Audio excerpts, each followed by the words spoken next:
वळूयात पुढच्या आणखी एक महत्त्वाच्या बातमीकडे। छत्रपती संभाजीनगरमधील एका खासगी क्लासमधील पिण्याच्या पाण्यात अळ्या आढळल्याचं कळालंय। दूषित पाण्यामुळे विद्यार्थी आजारी पडलेत। खडकेश्वर परिसरातील ही घटना आहे।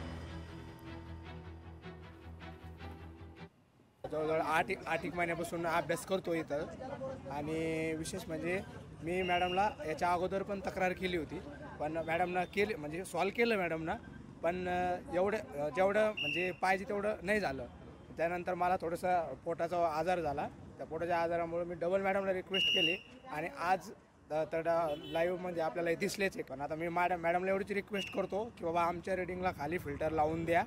बाकी काही विषय नाही, बाकी सर्व काही गोष्टी व्यवस्थित आहे। महानगरपालिकेचं पाणी संपल्यामुळे बाहेरून टँकर मागवावं लागले। टँकर मागवल्यामुळे थोडंसं दूषित पाणी दिले गेले।